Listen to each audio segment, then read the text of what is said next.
I think for most of the crew, it was a wonderful adventure. Because in the locations, the vistas, you know, the geography of the place, it was fabulous. I mean, Tom Parkinson, the director, refers still to the star of the series was the landscapes. We were shooting 5 minutes a day. Now, in anyone's language in the film industry and on television, that's moving. So in the first week, for example, we started shooting on a Monday. We had Saturday off. Sunday we started episode 2. I chose to have the days off on a Saturday because that gave the crew Friday night to play with a day off after it. They theoretically could play on a Saturday night, but the Sarge was there watching to make sure on Sunday they weren't flat. I mean, I couldn't afford to lose that day because, you know, they'd played too much. We weren't working a 5-day week, we were working 6. Once we got the boy to Tucker's Gully, it carved up into different ways. We did everything outside of the town. Then we did all the exteriors in the town. Even though we didn't really have any weather cover, there was no studio, and you never get sound, you know, out of a tent town. We still had stuff we could shoot, like if it was bad light or something, interiors. And eventually, of course, there was a big fire in the story, so we had to lead up to that. We couldn't shoot that and go backwards. So we shot everything outside the town, all the exteriors in the town, and all the interiors in the town.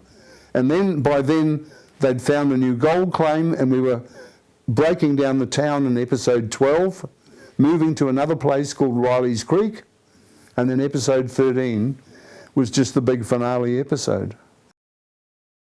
So in the tent town, they all had corrugated iron chimneys. What we had to do was get them all smoking, but Logan wanted different colour smoke.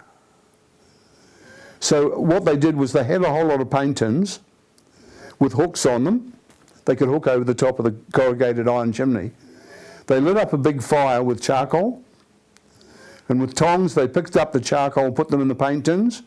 They'd squirt them with glycerine or something that would determine the colour the smoke would be.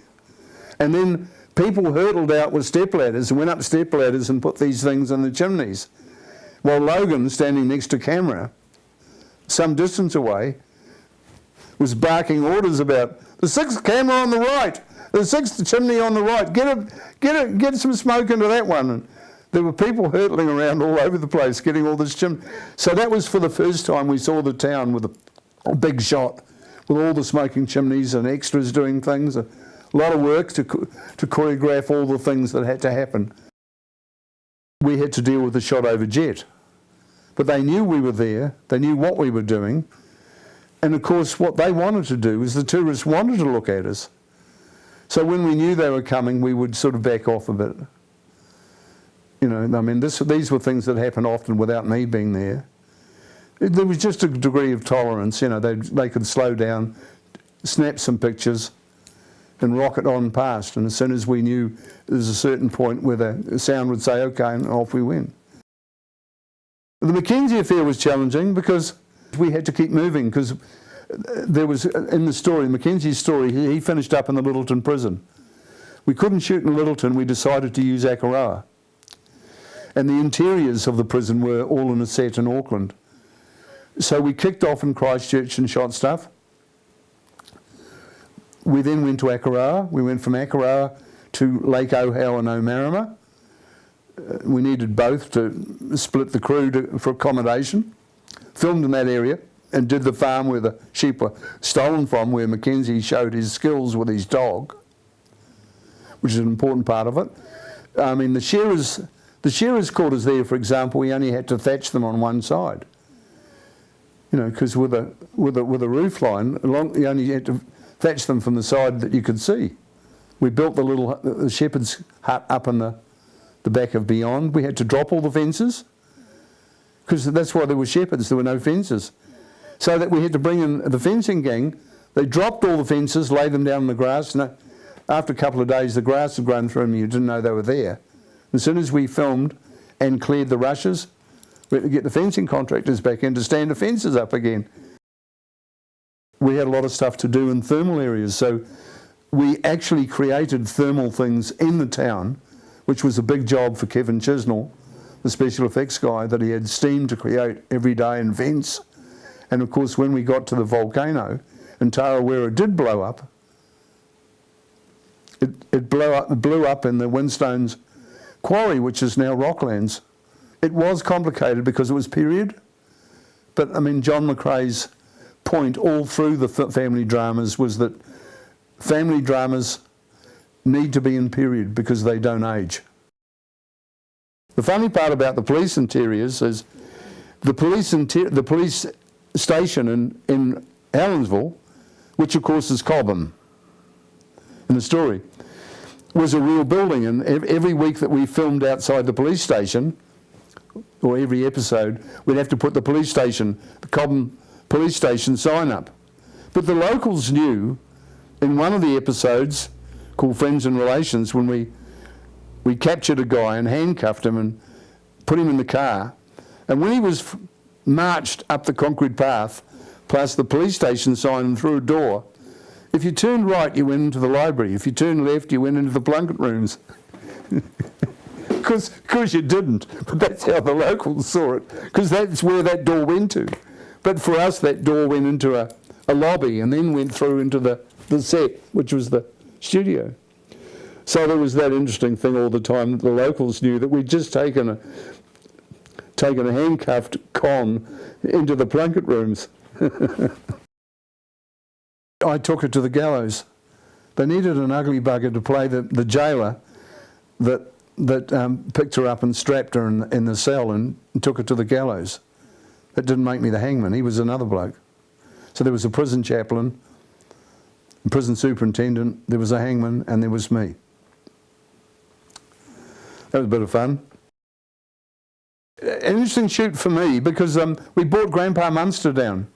You remember the Munsters, of course, which made a fortune for Al Lewis. Kim Sinclair was the production designer on that, and Kim, of course, has got an Academy Award for Avatar.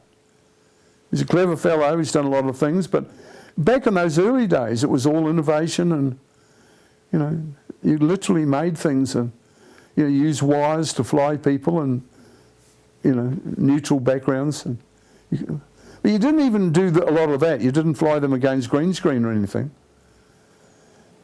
It was just a bit early even for that. But the film looks remarkable. I mean, when Grandpa Munster went flying as a vampire, it's astonishing what we did.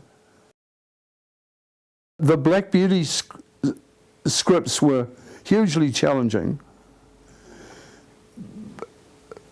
because we had to sort of appeal to such a wide audience right from the beginning, with German money, English money from Channel 7, Australian money and New Zealand. There were so many people that we had to satisfy. That just made it much more challenging for Murray and the script team, but they did a terrific job. I think the stories are fabulous.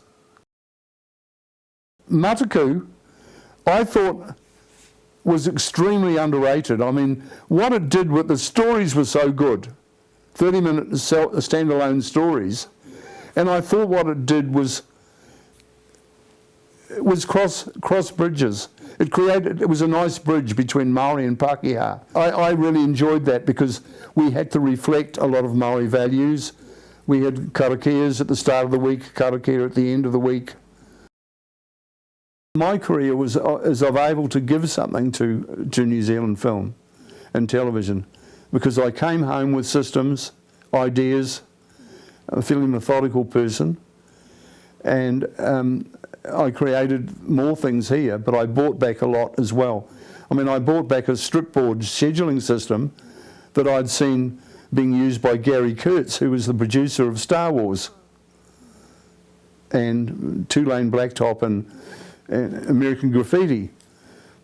So I got to know him through a personal contact, and questioned him on a system he had, which we used on Hunter's Gold, Mackenzie, and right the way through. We're still using it on Mortimer's Batch, and we used it on Hanlon. And I think I've, helped create something that, some systems and methods that were an improvement over the public service that was there, that was really hard work, because it was negative. You had the PSA manual, and that's not how you make films. Sure, it can be a guideline, but they wanted it to be more than that.